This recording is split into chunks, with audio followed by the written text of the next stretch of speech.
Hello friends, once again I welcome you all here with a new topic. Unit 8 is there and the topic is language, its basic concepts, theories and pedagogy and English in use. So I have here outlined some of the important, very important questions that can be asked. Yes friends, that can be asked, the most expected questions for UGC NET 2020 exam from unit number 8 regarding language, English language. Yes, so let's start it without wasting much time.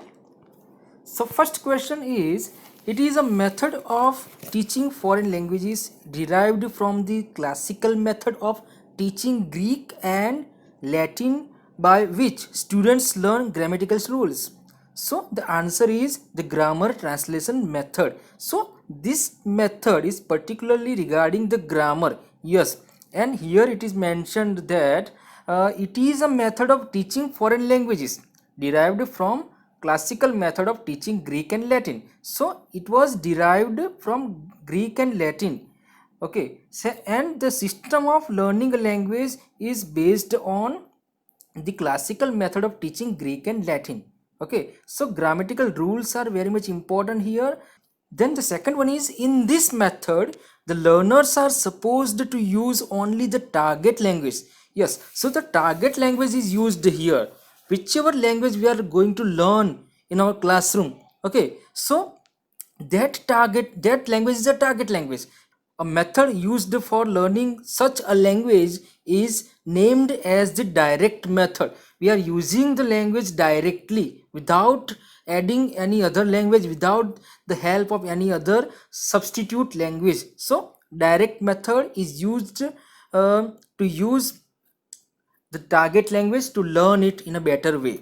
Then teaching of grammar is done through an inductive approach in this method. So which one is this method? This method is direct method once again friends. So inductive approach in grammar teaching, yes, this approach is based on the examples, the illustrations given by the teacher first. Then after, the students will get the idea regarding the rules of the structure. Okay, so grammatical structure is not taught here directly, but indirectly it is taught.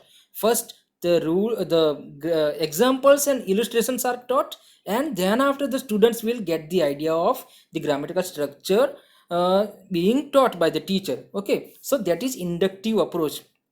Then the fourth one is self correction by students. Question answer exercises, reading out loudly are the characteristics of the direct method. So friends, here some of the characteristics or qualities or features are mentioned in this question. So these characteristics are self correction. First of all, students are making correction by themselves with the help of teacher, but facilitation is provided by the teacher, not the direct help is provided. Okay, so self correction is there. Then question answer exercises, questioning and answering, so asking something and answering to that particular question by the students. Then reading out loudly are the characteristics. So reading out something written in the target language, okay, written in English language. So when we read something loudly, it is just habituated by us, and this is seen in the direct method of language teaching. So once again, self correction, question answer exercises and reading out loudly, these are the characteristics of direct method of language teaching. Then in this method, the foreign language is learned based on behaviorist theory, in which human beings are trained by a system of reinforcement. Name of this method is audiolingual method. So friends, a full definition is given here about audiolingual method. What is this method about? So in this method, foreign language is learned based on behaviorist theory. So a theory of behaviorism is very important here, in which human beings are trained by a system of reinforcement or drilling, etc. So audiolingual method is also called as army method. Okay, because drilling is here. We can see drilling exercises in army. In that way, it is also called army method. or new key method also. So audio visual aids are used here, drills are used, grammatical explanation to minimum level, not the maximum level but to minimum level, because drilling of language is very much important here, and focus is mainly on pronunciation. So it is the quality of this method that it focuses on pronunciation, it focuses on drills, it focuses on using audio visual aids. So it is audiolingual method.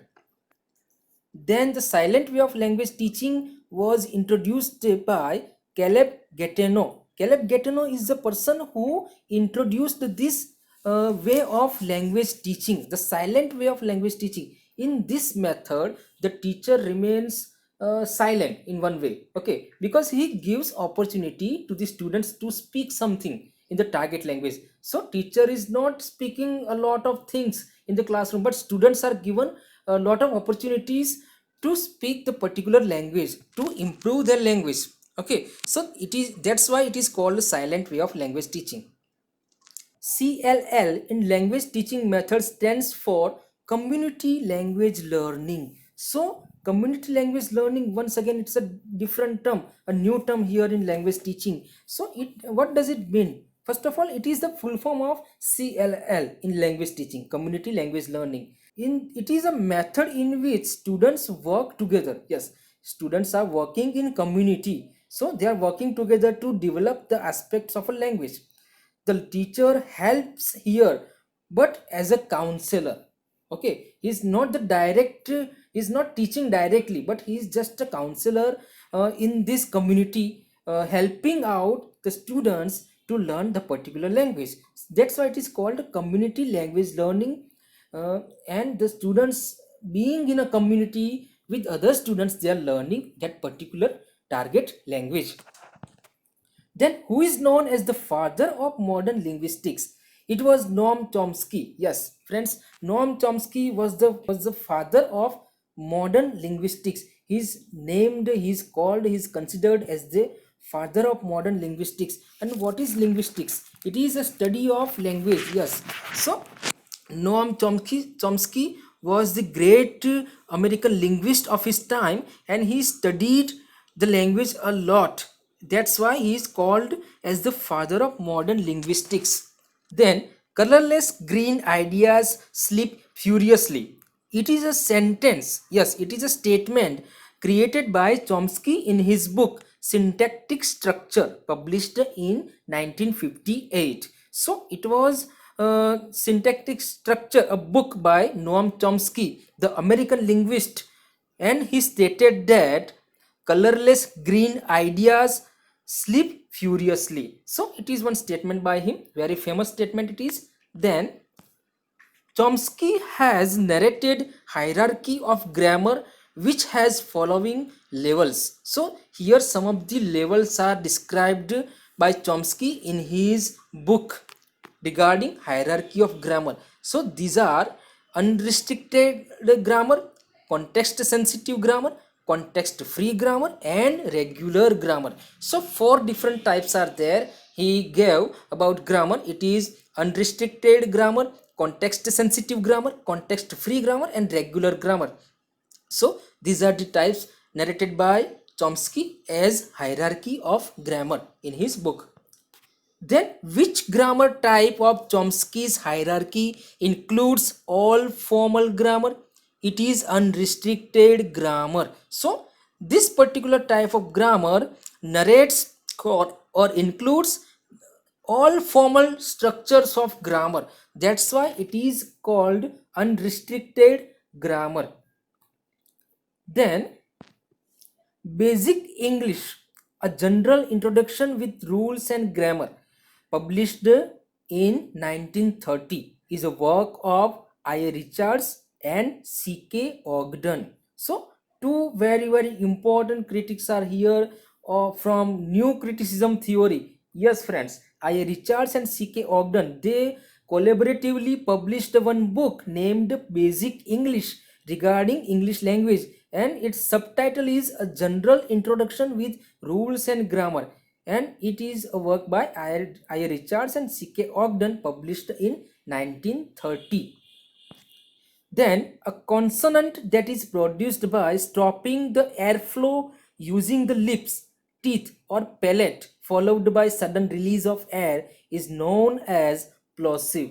Yes, plosive is a word, a term given to one consonant that is produced by stopping the airflow. When we are speaking some sound, then it is there is a airflow coming out of our mouth, and this particular consonant is produced by stopping that airflow using the lips, teeth or palate. Okay, and there is a sudden release of air, and it is known as plosives. And these plosives include P, T, K, B, D, G. These are the sounds. Okay, P is there, T, K, B, D and G. I can give here example of some of the words: pet, kid, bag. These are the examples of plosives. So uh, once again, a consonant that is produced by stopping the airflow using the teeth, lips or palate followed by sudden release of air, and it is known as plosive.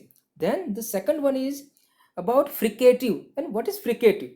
The consonants produced by forcing air through a narrow channel made by placing two articulation, lips, teeth or tongue, closed together is known as fricative. So here the system is different of producing the sound, and that's why it is known as fricative. And the examples of fricative are F and V. When we pronounce these letters F, F and V, so at that time uh, the consonants are produced by forcing air through a narrow channel. Okay, that's why it is called fricative. And with the help of lips, teeth or tongue, it is produced.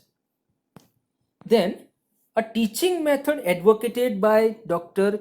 Georgi Lozano, which is based on the principle of joy and easiness, is called Suggestpedia. Suggestpedia, a very popular teaching method here. It is advocated by Georgia Lozano, and it is based on the principle of the theory of joy and easiness. In this method of teaching, students can feel relaxed and comfortable. They can feel relaxed and comfortable while using that particular language. Then communicative language teaching focuses on four competencies: grammatical, sociolinguistic, strategic and discourse. So four different competencies are there on which the communicative language teaching is focusing. Okay, so communicative language teaching is based on these four competencies of language. First one is grammatical, which includes lots of grammatical structures. Okay, and then sociolinguistic, which is a study of language in relation to social factors. Okay, which social factors? Regional factors are there, class factors is there, then occupational, dialect, gender, etc. So these are the sociolinguistic factors. Then strategic, where how to use one's language to communicate with other people with intended meaning, with purposeful meaning, that is defined here in strategic competence. Then discourse means how to combine language structures into a cohesive or coherent oral or written text. That is very important.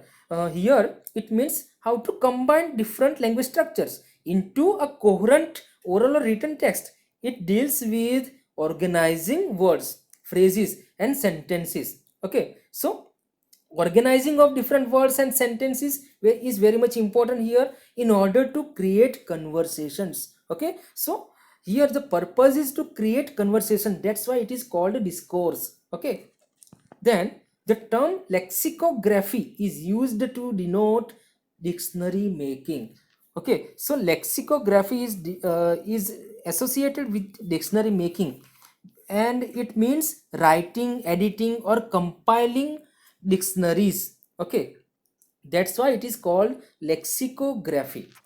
Then Lexis refers to all word forms having meaning or grammatical functions.